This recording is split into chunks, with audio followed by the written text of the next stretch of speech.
By show of hands, who wishes they were in Arizona right now? Yeah, me too. Temperatures in the teens here, but we are talking baseball. We're talking the boys of summer as they get ready for a great summer right here in Texas. It's the DLLS Rangers podcast, and it starts right now.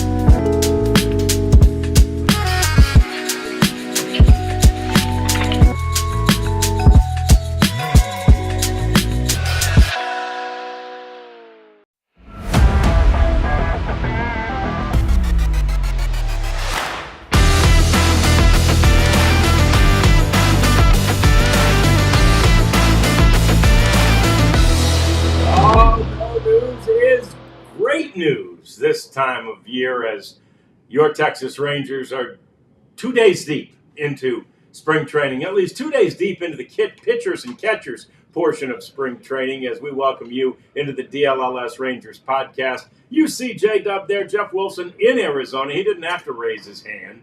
He's already there. The rest of us did, or at least most of the rest of us did, but here I am, John Radigan in the studio. We've got the Queen in here today. So Hello. Once again, really minding our P's and Q's and trying to make sure we don't get in trouble before the end of this program, Jeff. So, be on your best behavior out there, will you please? I'll do my best. Appreciate that. Of course, the first question on day 2, which is essentially, I know how the schedule goes out there, essentially just ended. There might still be a little bit of work going on, but any news? No, that's great news.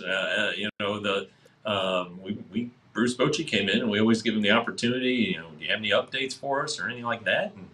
And by God, he said no. So a couple interesting things, I guess. Marcus Semien arrived. He is not a pitcher, as you might know. So he's here early. He's the earliest of the star position players to arrive. It's mostly been guys from the minor leagues, the non-roster invites, or some guys on the 40-man who are still trying to break through a little bit. And then Bruce Bochy yesterday had a meeting with other managers about the automatic ball strike system that is coming to spring training. And so that's kind of interesting. It's going to be in all the spring ballparks that have 2 teams. So Surprise Stadium will have it. You get 2 challenges a game, and something that MLB is testing out, and it's been a success. I think in the minor leagues, hasn't caused any major delays in games. So, umpires are very good. They really are. They really, really are.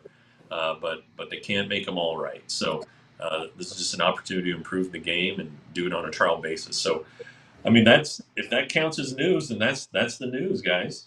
Yeah, and that is somewhat, at least for the future, monumental, or it certainly could be. And we know it's been at the minor league levels. But what does Boch think about the idea of that? I mean, he's generally, he's an old school guy, but he's not so set in his ways that he hasn't been accepting of sort of the new ways of the game. What does he think about this one?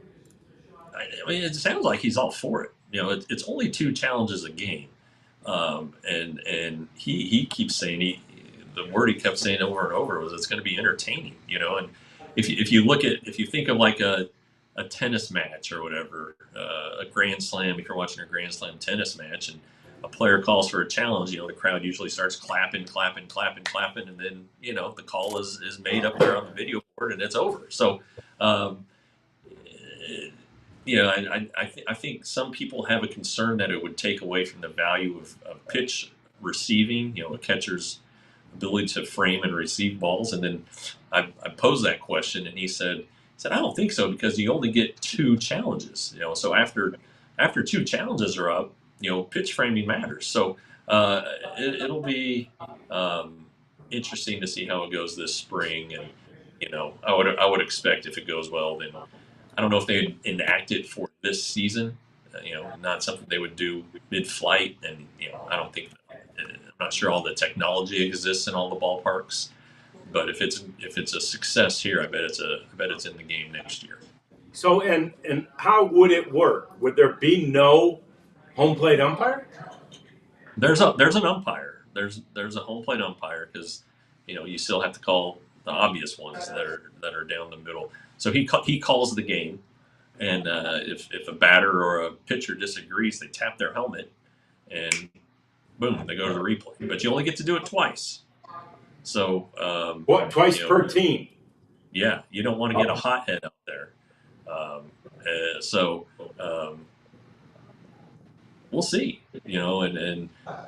I saw it in AAA Round Rock last year, and I mean it is if any part of the ball is touching that rectangle, it's a strike. Dustin Harris, I remember an at bat of his last year, he thought he had walked, and it was a 3-2 pitch, and so he starts to go down to first, and the pitcher challenged it, and I mean it was barely touching the lower left-hand corner, or the lower outside corner in his case, and man, that was it. He was out. Wow. Inning over. So yeah, so it can happen like that. So, and how does the pitcher signify that he wants it challenged? Same thing. Hits the head. Yeah, but it's got to be immediate. You can't look to the dugout and like they do now when they want to challenge a play. They have somebody in the back looking at it. None of that. It's got to be instantaneous. You look to the dugout, you blow your chance. So you damn sure don't want your first hitter to go up there and do twice, right? Like, we're out of challenges, dude. Yeah, make sure you don't have a hothead. Yeah.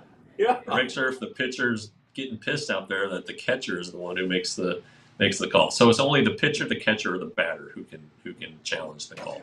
Yeah. Okay. All right. Very good.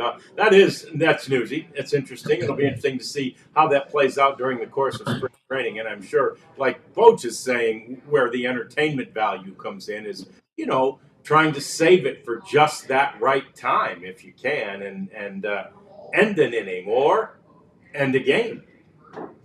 Yeah, and there he brought up an example of like it's a 3-1 count, and the runner steals and gets thrown out, and the umpire calls it a strike.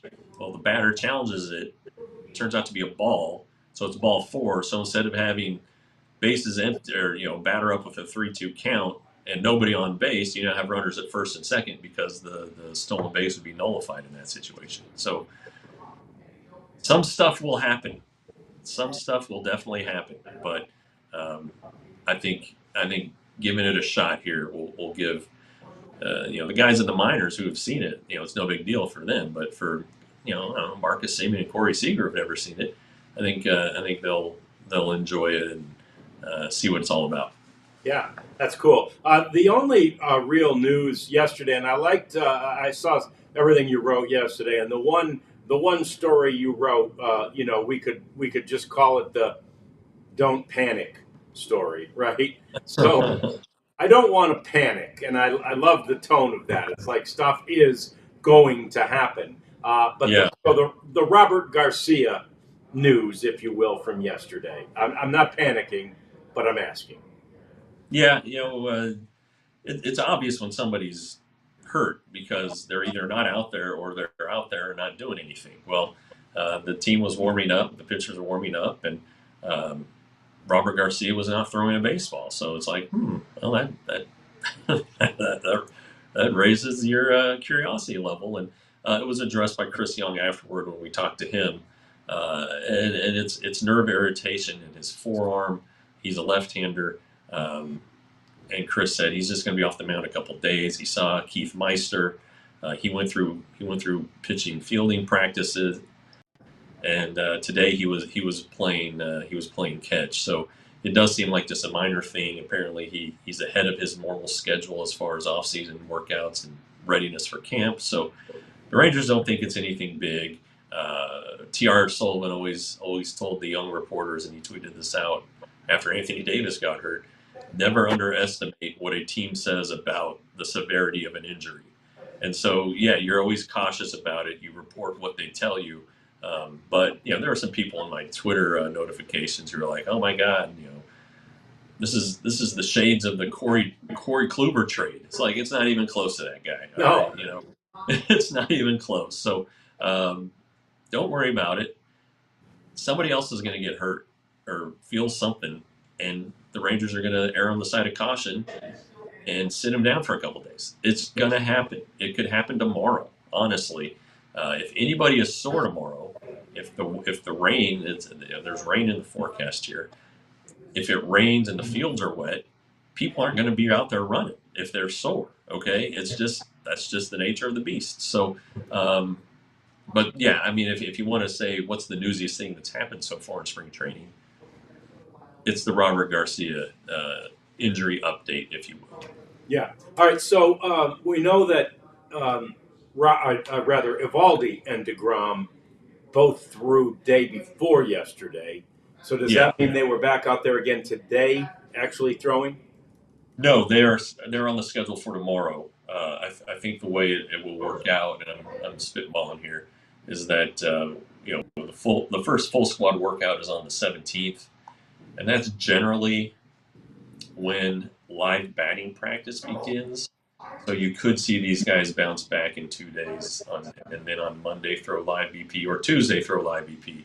But the point is, these guys will throw live BP a couple times before the first game, which is the 21st. It's a week from tomorrow. So it's not like they can take too much time off. But the first time through the rotation, maybe the second time, it'll be 6-man, and then they'll start condensing it to a 5-man rotation.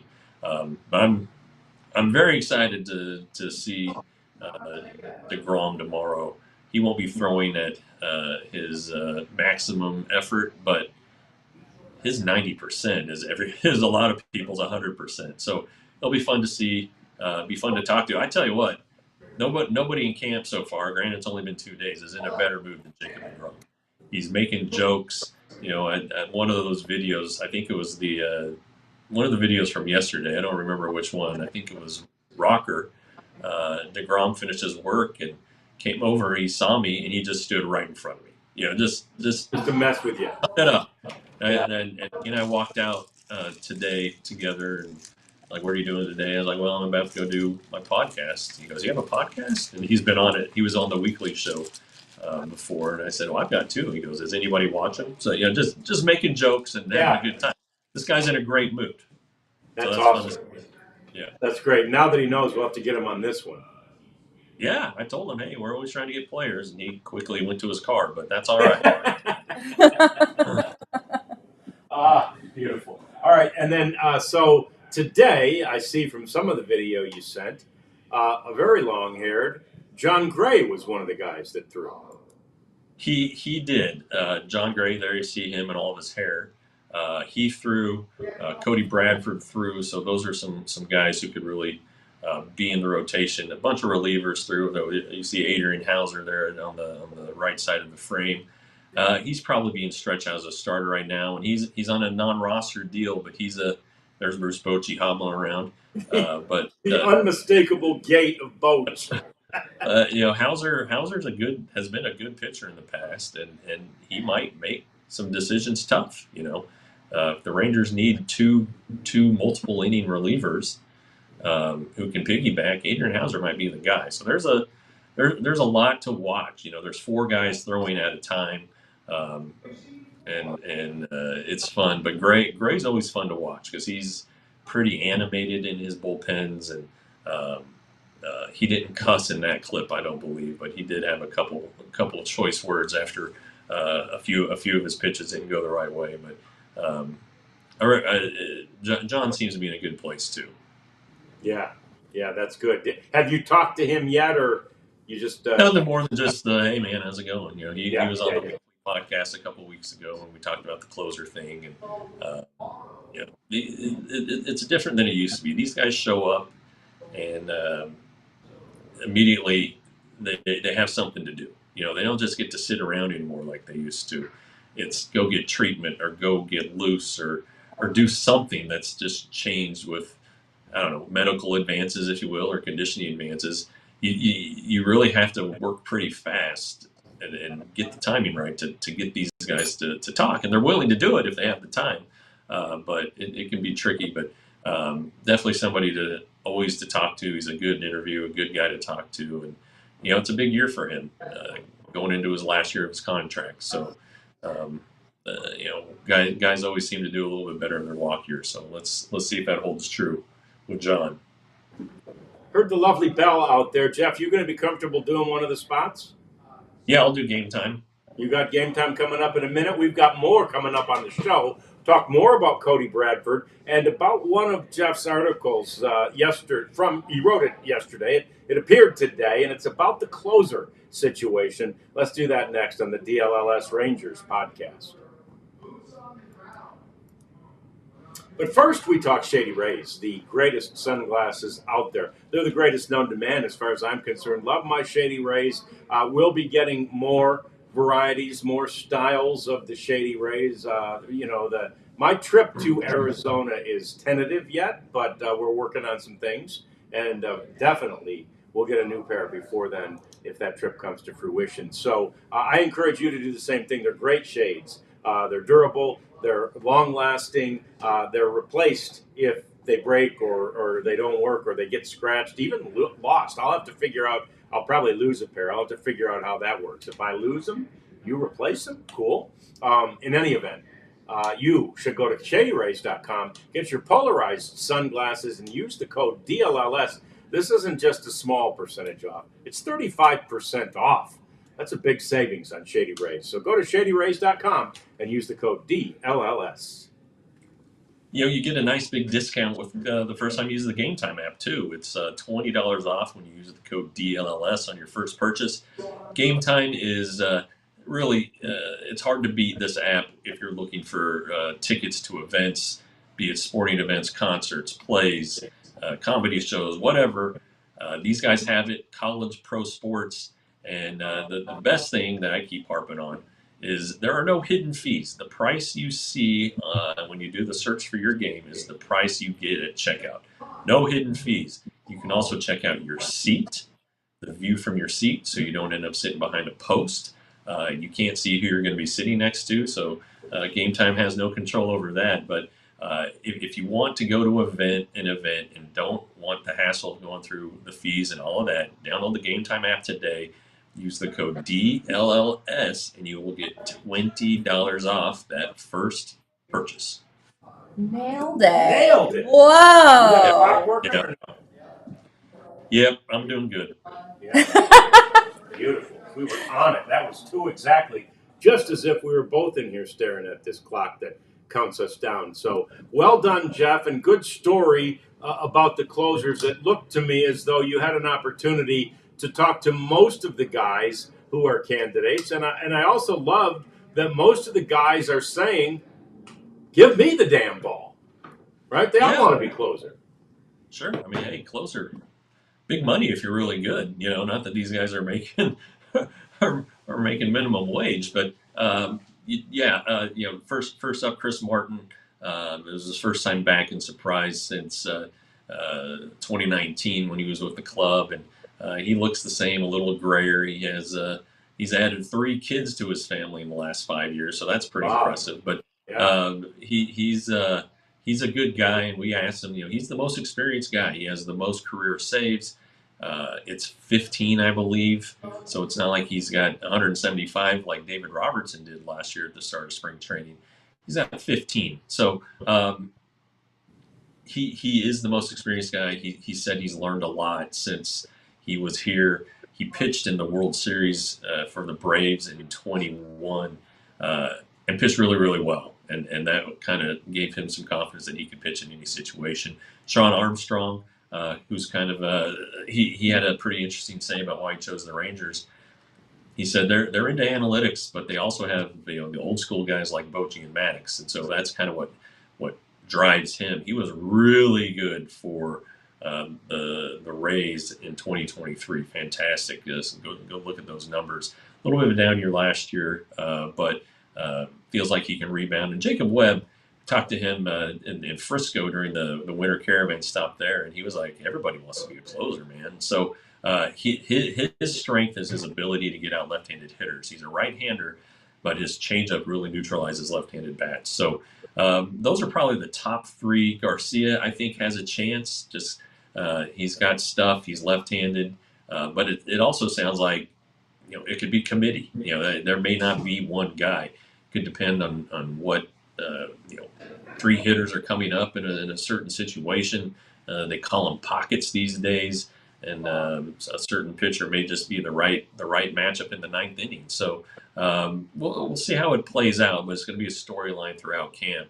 I still wouldn't close the book on them adding relievers. There are a lot of good veteran relievers who are looking for a team, and they may come to a team on a minor league deal. The Rangers signed JT Chargois yesterday. That was news, I guess, yesterday, to a minor league deal.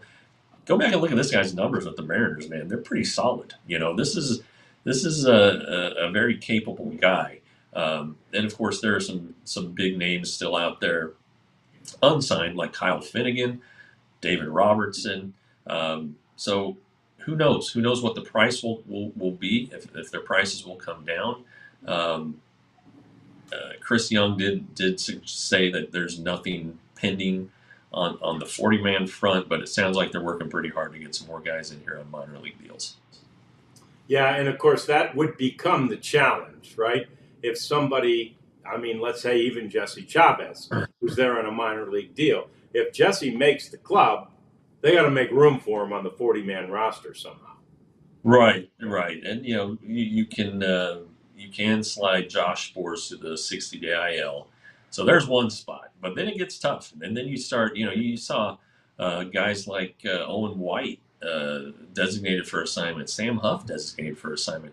You're starting to cut into these guys who not that long ago were top prospects, and they've become blocked or they've hit a little bit of a speed bump in the minors, and there's no room for them anymore. So you have to consider those things. It's like, and you don't want to cut into your depth. But if Jesse Chavez is better, and you're not going to do any better in the minor leagues, then he's going to make the team. And again, he's older, but God dang it, he had a good year last year for the Braves. He didn't.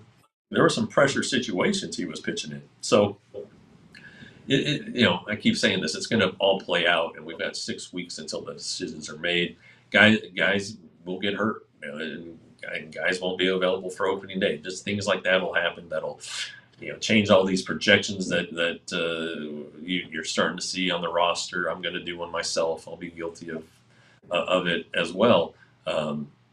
So you can just go with the best idea now, and I think this is what the Rangers are doing too. Although I think they have 3 bullpen spots open, one in the rotation, which we'll get to here when we talk about Cody Bradford, and so there's not a lot to compete for, but there are a lot of guys competing, and these are good guys. You can go watch these bullpens, and they're all around the strike zone, and they're all throwing hard, and their pitches all move. I've done this for a while, but I do not have a trained eye. They all look good to me. They all look like they could pitch in the majors to me. Sure. But and then there's all the machines and the TrackMan data and all that stuff set up that helps the Rangers make their decisions. So it's interesting. I enjoy watching the bullpens. Hearing the communication between pitcher and catcher, and if you're fortunate enough to be close enough to see into their glove how they grip certain pitches, it's fun stuff. But a lot of work to go, and again, there's guys out there who can be coming to camp who are home right now. So we'll see how things play out here. But I think that the Rangers are going to be open-minded just as they were last year. They didn't sign Michael Lorenzen, remember, until the day before camp ended. So we'll see how this all goes.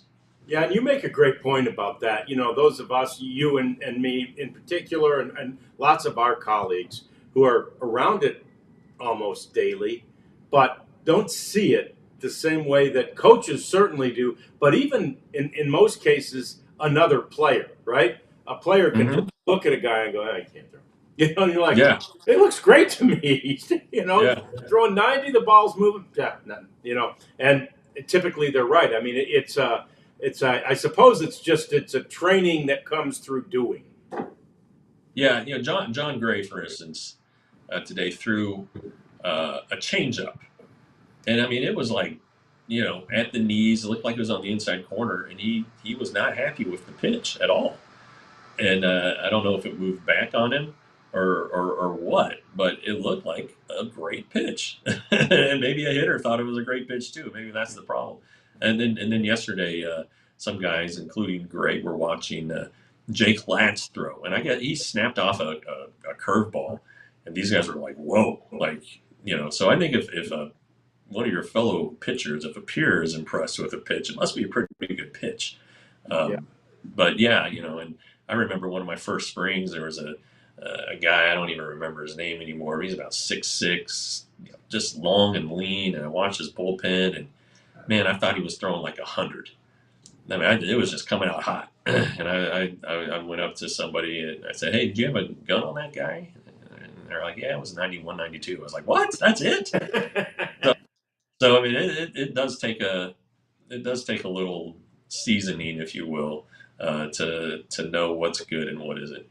Yeah, and talking about the spots in the bullpen and then the pockets to which these guys may end up pitching. It sounds like, and look, we know that Bruce Bochy's great at that, right? That massaging. We call him a bullpen whisperer, and it seems like from what you wrote, and I'm sure what you also heard, there may be more to it than what you were able to get in the story. Boch is fully on board with however this thing shakes out. Yeah, and he's you look at his career and go back to the Giants years and the first World Series. Everybody remembers Brian Wilson because it was against the Rangers and he had the big beard that he dyed and was kind of animated out there. But then you had a guy like Sergio Romo who can't break a plane of glass with his fastball, but he's really, really effective. And back then there was the no 3-batter minimum, so that was allowed Bruce to have a guy like Mike Myers and Jeremy Atfeld, two lefties who were really. Atfeld was more than a lefty specialist, but guys who can just bring in and get one out. Sergio Casilla, I think, one year saved 22 games for the Giants. So it is a feel thing in a situation like this. But if there's one guy who just blows their doors off this spring, Bruce Bochy would prefer 100% to have just one guy. I mean, this is a guy who managed Trevor Hoffman, so he knows how much easier life is when you have a guy in the ninth. There's no question about it. So ideally, that's what happens. But right now, with guys who have never closed before, it could be by committee. Yeah, no doubt. And look, you're right. I mean, everybody'd love to have the pitching A rotation and B the bullpen as sort of set. And I know the lineup's not completely set, but it's awfully close. And let's just say as set as the infield is, right? The infield, barring injuries, the infield is set. So it'd be awesome and wonderful to have both parts, either part of the pitching rotation or the pitching staff, I should say, that will set. But that's not the reality, and that's really, that's part of what spring is for. But also part of what spring is for, Jeff, is that whole thing of when stuff does happen, right? You need, some of them are maybe worthy of panic at some point, and you need options then. Yeah, well, like last year, Nathaniel Lowe got hurt. I think it was March 8th. So about 3 weeks before the season started, and they're like, he's going to miss a month or more, 3 to 4 weeks. He definitely won't be ready for opening day. You're like, oh, geez, who's going to be the first baseman? And it ended up being a Jared Walsh, who was an all-star not that long ago, but had dealt with I can't remember, John. I think a concussion. Something had messed him up and gotten him off. And he was not a good hitter. Well, he comes out and plays okay for about 10 games, and then Nate Lowe's ready, and Jared Walsh is off the roster. You're trying to find depth in addition to your 26 guys you want to take to opening day. Well, you want to know 27, 28, 29, and 30 too, because things are going to happen. They can happen real quick. Josh Young, 4th game of the season, out for 4 months. You never know when these things are going to happen, but they're going to happen. There's just no getting around it. Guys are going to get hurt. You're going to have quality replacements, and so that's a lot of why you see 60 plus players in Major League Camp right now. I think they're at 36 pitchers. Because you need to have guys. These catchers who they signed, Kyle Higashioka and Jonah Heim are 1A and 1B. They are the regular catchers, but you're just a foul tip away from a broken pinky. Something that's going to keep you out for a long time. Sure. And so you have Tucker Barnhart. Well, he's won 2 Gold Gloves. You have Chad Wallach, who was with the Angels not too long ago. And as I remember correctly, when he played in the Rangers, he killed them. So you need to have quality depth everywhere. But the reason you see so many pitchers in camp is because you're going to need a bunch of them. Yeah. Chris Young said 12 starters a few weeks ago. You may need 12 starters as you go through a season, and you may need you start out with 8 relievers. Well, you may need 16 to 20 as the season goes. If it really hits the fan. So that's what this is about. That's what this is about.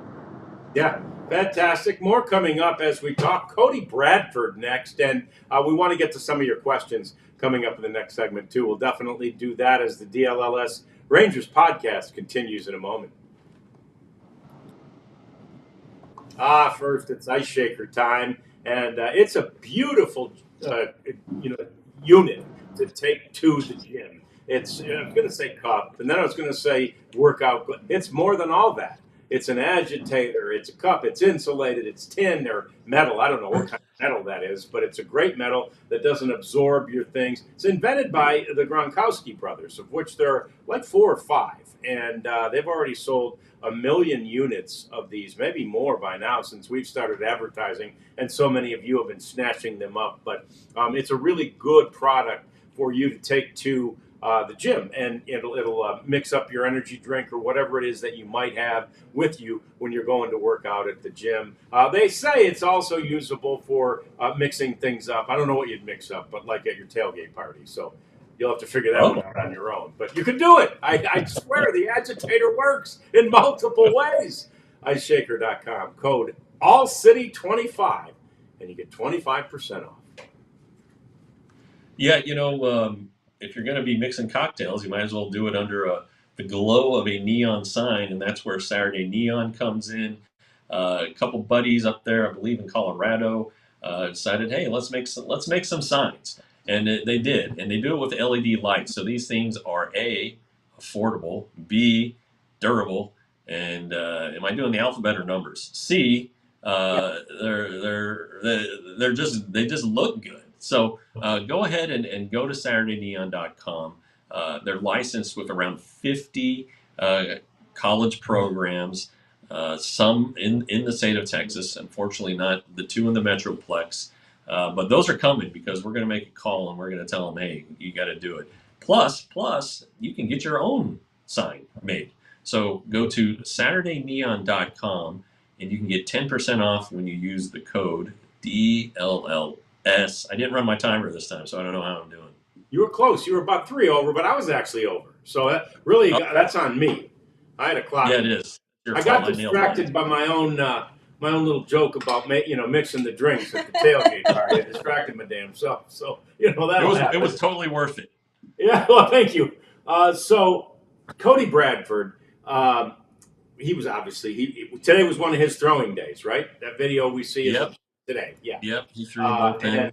He's such a critical point, I think, as we consider the rotation, Jeff, and you've made the prediction before that you thought he'd break camp in the rotation, and it's a good one, especially because in part because he's lefty, right? He's the only one in that would be in that rotation that's left-handed.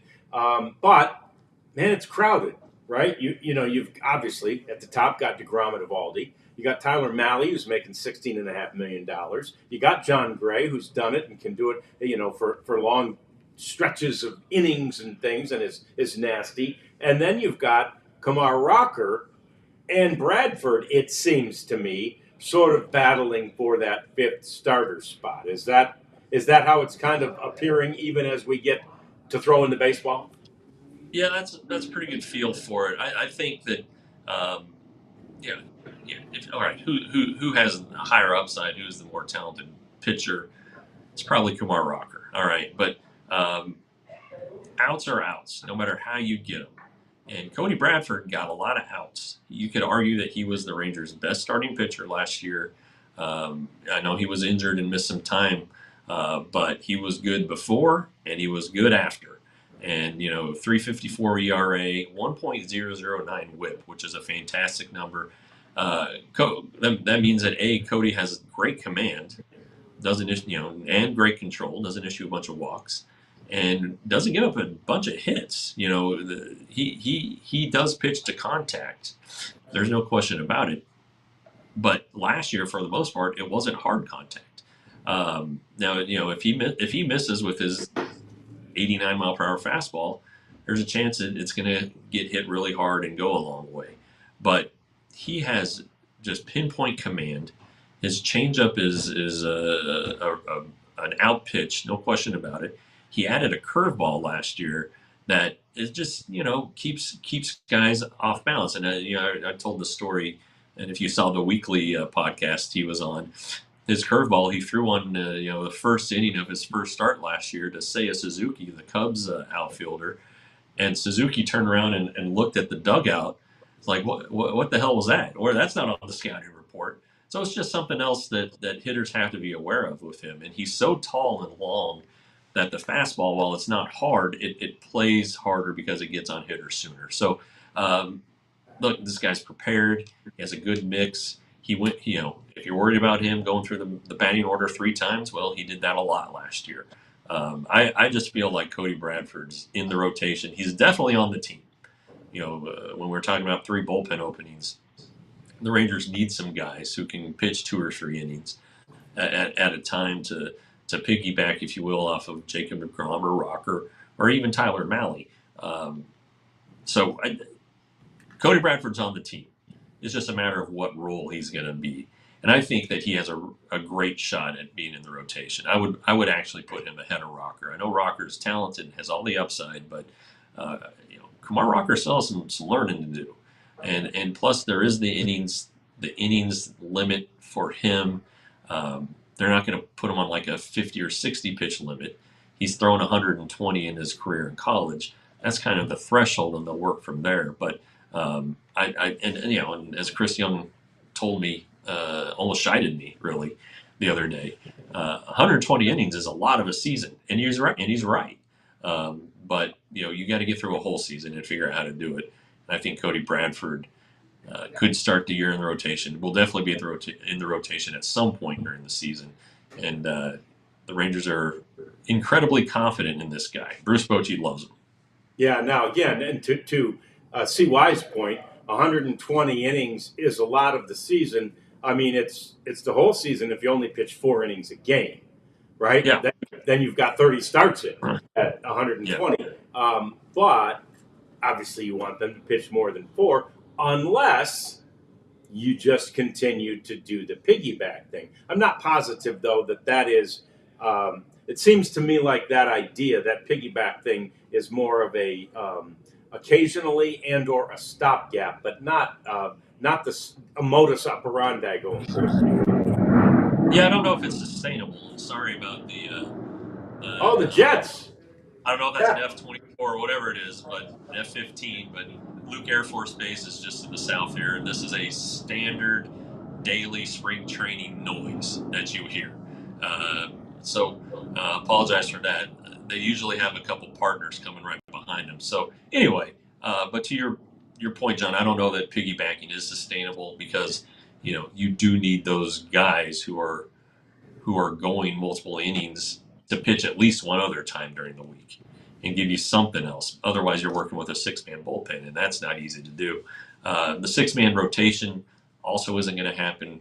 Chris Young shut that one down yesterday when we had our time with him.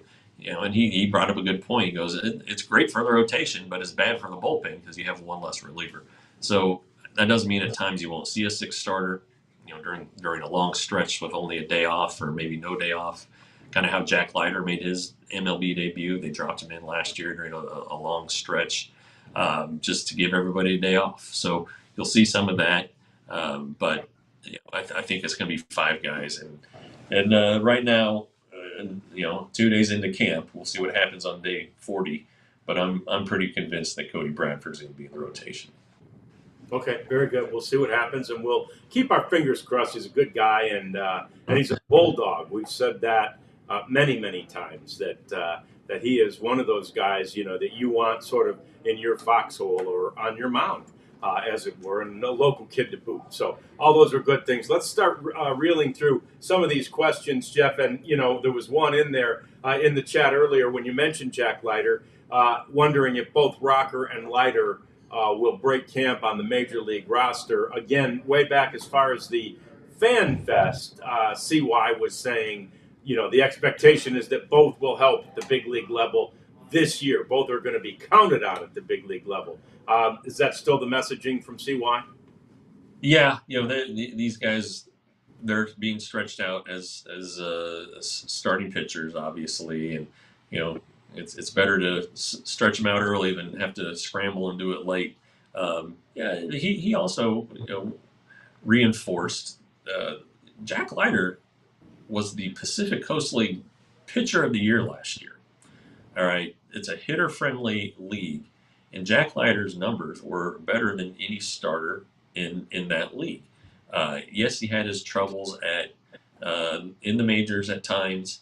At times he looked really good. It was inconsistent within starts, within his outings, but the Rangers still really like Jack Leiter, and he said he continued to streamline his delivery a little bit. Some people who had seen the video I posted yesterday commented that it looked more streamlined, and that's correct. It's smoother.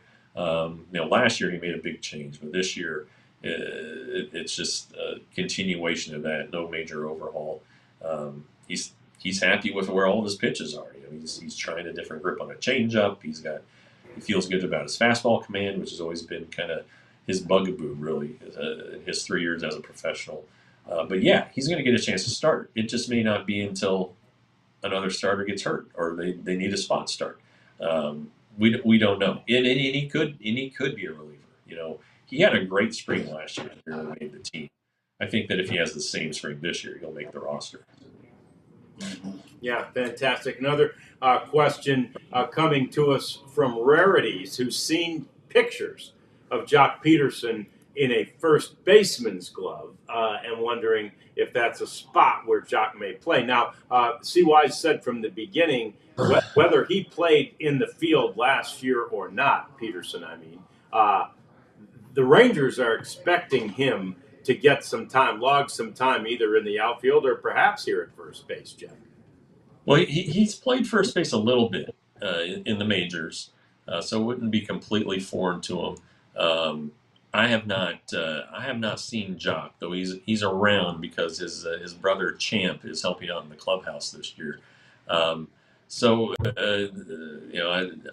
don't follow Jock on the social media, so it sounds like I should because I haven't seen any pictures of that. But I would not be at all surprised if Jock Peterson takes ground balls at first base, even gets in a game at first base, because really the Rangers do need a backup first baseman. And if Jock Peterson can do more than just DH, that really helps with the bench flexibility, the roster flexibility, the bench flexibility. Probably keeps a guy away from first base like Josh Smith. So we'll see. He has not arrived to camp yet, though. I would expect these guys. Tomorrow's Friday. They got to be here Monday. I would think that maybe Saturday you see more of an exodus of these guys showing up a couple days early, just getting their locker situated, whatever it is, and then the next day showing up and being ready to go. So that's interesting. But Jock Peterson, as far as I can tell, as far as I have seen, is not here yet. And is Champ the brother that has Down syndrome? Yes. Yeah. Yes. And so he's actually helping out in the clubhouse. Yeah, he is. He'll be here all spring. Yeah. That is just awesome. It's a side of Jock Peterson all the fans will get to know, but it's just a sweet brother to his brother who was born with Down syndrome. So that story's yet to come, no doubt about that. One other thought, there was I think it was John Crabtree said, Garcia has pain in his forearm. That's not good news. And then somebody else chimed in, Adolis Garcia? No, it's Robert Garcia. That said, he does make a good point about that, and it goes back to the TR statement that you talked about. I mean, that forearm thing, when there's pain here, a lot of times that leads to here. Sure. Well, okay, so this is a legitimate question. I'm not questioning the question, but what's the difference between irritation and a strain? A strain is a injury, right? Is irritation a precursor to that? And if it's identified, if you go in there thinking it's a flexor tendon or Tommy John and it's just a nerve that's inflamed, does cooling it down and not playing catch make everything better? Garcia played catch today. I saw with my own eyes. He was throwing the ball and he was throwing it overhand and not hard, and he was throwing it hard. So I don't know if he's terribly concerned about it. Again, it's just these things that come up in spring training, and his arm may fall off tomorrow. I don't know. But right now, he and the Rangers don't have a huge level of concern about it. Yeah, that's good. We appreciate that. Don't panic. Do not panic, anybody. No news is good news. We do have some news, though, on the front of other teams. That's why we bat cleanup next on the DLLS Rangers podcast.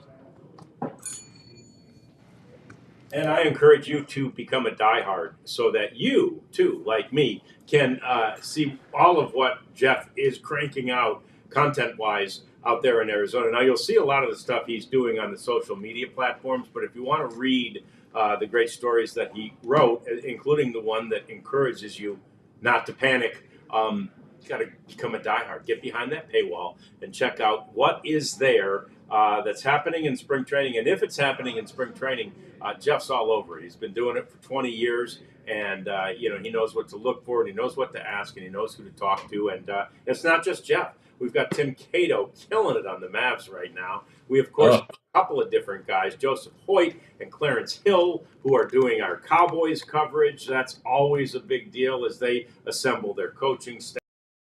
Sam Nestler does our Dallas Stars coverage. So all kinds of stuff that you can get if you simply just become a diehard. Do that today, and there's other benefits too. We'll talk about those another day. I was in the clubhouse today. They had on an ESPN show. They were talking about should the Cowboys trade Micah Parsons. I was thinking, man, the Metroplex can't take anymore. So Jerry could not let Nico take the fall by himself, right? Jerry's just trying to let Nico Harrison off the hook. Well, what we need to do, and what Clarence really needs to do, is to get Micah Parsons in some DLS merch while he can. So go to store.allcity.com. I'm going to guess that Micah probably should wear a double XL, but probably wears a large just so he shows off his muscles. But I'm wearing the sweatshirt, one of the three, I think, sweatshirts we have. This is the camel one with the DLS flag.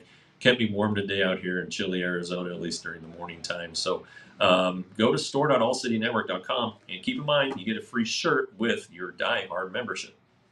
Yeah, we'd encourage you to do all of those things because you'll really appreciate both the clothing, merchandise, and the opportunity to be a diehard. Now, let us talk about the big news, I suppose. I mean, again, I'm obviously have the MLB app, and they hit me with a breaking news alert last night, and it really is. And you've all probably seen or heard it by now, but finally, Alex Bregman has signed. And we basically said earlier in the week that the word was, and the things we were hearing said that he was going to go to camp, right? He was going to be there in time to start spring training. He is, and it'll be with the Boston Red Sox. Now, the surprise part is, again, there were the Astros offering 5 years. There were the Tigers offering 6 years, and Alex Bregman decides to take a 3-year deal with the Boston Red Sox. It's 3 years, $120 million,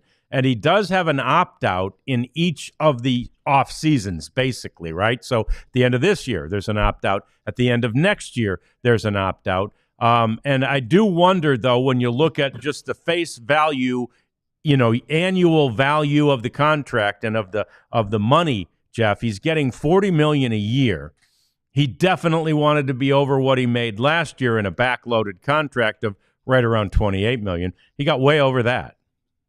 Yeah, I'm kind of split on this deal. Obviously, it makes tremendous sense for the Red Sox. Bregman's numbers there throughout his career are off the charts. It's the fourth most hitter-friendly ballpark for right-handed hitters in baseball. He's going to be peppering that very monster out there. And again, I said the other day, if he signs with the Red Sox, he's going to lead the league in doubles. So I'm going to stand by that one.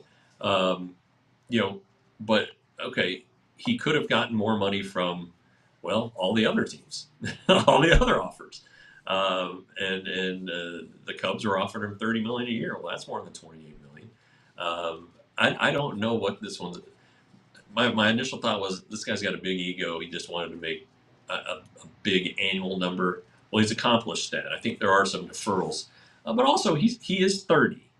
Okay, so if he plays out the course of this contract, 3 years, he'll be 33. That gives him a chance to sign another good deal that would probably pay him not $40 million a year by any stretch, but maybe around $20 million a year. You look at what Christian Walker got at age 35.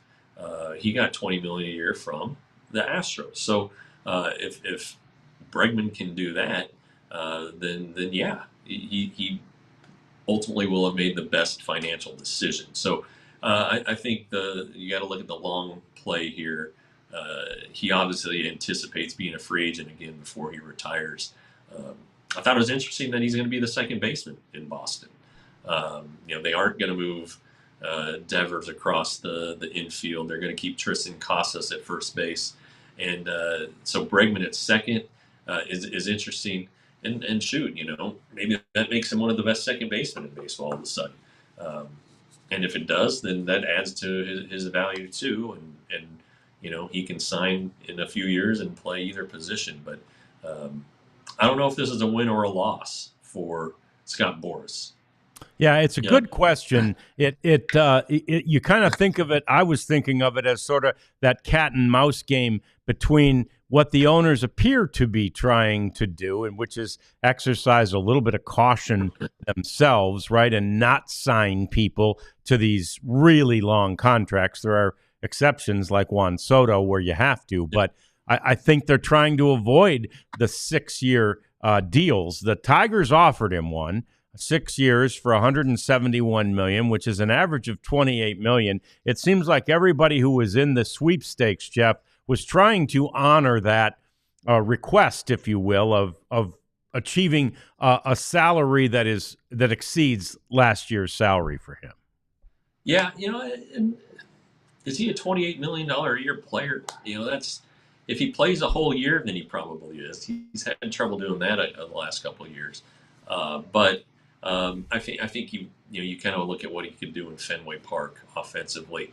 Keep in mind, and I come up with this doubles thing based on what Adrian Beltre did in his 1 year in Boston in 2010. He was kind of in a tough spot after his contract ran out with the Mariners and didn't have a great run there.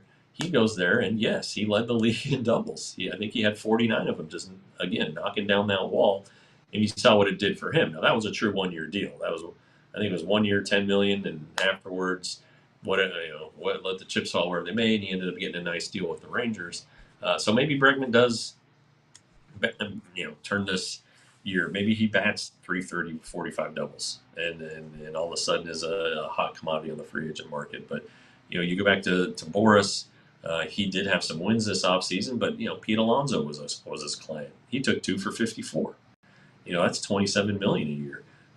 So it's I don't know. It's been a tough couple of years for Scott. Infamously had the Boris 4 last year. So I don't know.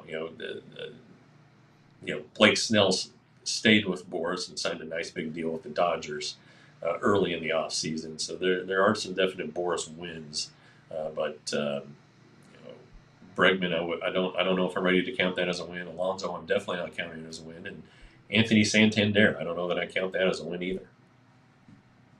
Yeah, it's amazing because all those guys, but especially these last two, Alonso and Bregman, we couldn't imagine what was taking so long. What was the delay? At least for their sakes, each of them got into a camp before camp officially begins for the people, for the position players in this case. But yeah, and it does seem like maybe the owners are trying to exercise restraint and caution and not give out these huge long-term deals. Although in this case, obviously there's a chance that, this could be, because it's so expensive, $40 million a year. It's still going to cost the Red Sox, obviously, a lot of money, but that's exactly what they needed, Jeff, was that right-handed bat. Oh, yeah, because, the Trevor Story thing didn't really work out. Right. He went and got hurt right away. The kid from Irving, who was good with the Rockies, and there's always the risk that are his numbers inflated because he played at Coors Field. He signs with the Red Sox, hitter friendly. So I don't know that he is still with the club and he can still be a good player. But they did need to shore up that lineup. You're talking about the AL East here, which is always the because of the Yankees probably, but now the Orioles are so good. If you want a chance, you got to be able to mash, and if you can get a big bat like that, and he can fill a need, and he can keep your top prospect Roman Anthony down in the minor leagues, not rush his development, then you find yourself in a pretty good situation. And remember, the Rangers play the Red Sox to open the season for 4 games. Yep. We'll see him right away. One of the best deals that never happened for the Rangers, we've mentioned it before, is the Anthony Rendon deal. I didn't get to this with Menchie yesterday, Jeff, but Anthony Rendon will be out for an extended period of time with now hip surgery. I saw one little tweet that said during his 5 years in World War II service, Ted Williams played more games than Anthony Rendon has played in the 5 years that he's been healthy. Not healthy, but he's been, here, stateside. Yeah. No, I saw that too, and that's a pretty good one. But he signed in the off season of 2019. 2020 was his first season. He had a nice season. It was the shortened season, but he played all the games. He didn't hit for a ton of power, but he received votes for MVP. He was a very plus WAR player. So this is year 5 of a 7-year deal. I wonder if you just can't find a way to buy that out. Just say, hey, let's reach a deal here. You're not a good player. There've been a lot of questions about his desire to play, and so just from things he said, and so it's like, let's see, if I'm the Angels, if I'm Perry Manassian, I'm thinking, is there any way we can cut our losses here? Now, I would assume that the answer is no. But and then what good does it have to have this guy in your roster? He really seems like he's getting in the way of progress. Maybe everything he comes back and he's an all-star player again. I just think there's a lot of evidence to suggest that that's not going to happen, and it's a shame. The Angels could really use this guy. Ron Washington would love to have that guy as good a player as he was when the Nationals won the World Series that season. So it's not surprising. It is kind of sad. I guess it's a little comical too. But they signed a third baseman I guess they knew something was up. They signed Yohan Moncada, the former top Yep. prospect. So they must have known something was afoot with Rendon's health. Yeah, so that is going to do it for day 2 from pitchers and catchers reporting in Arizona. The full team will be out on the field Monday. Jeff will be there tomorrow and Saturday and Sunday as well, as we bring you all of the latest from Surprise, Arizona. We get you ready for the Rangers spring season that begins next week, a week from tomorrow, I guess. And, of course, we get you ready for the 2025 regular season, too. That's all coming up in the next few days right here on the DLLS Rangers podcast. Thanks for joining us today. We all silly like the mayor.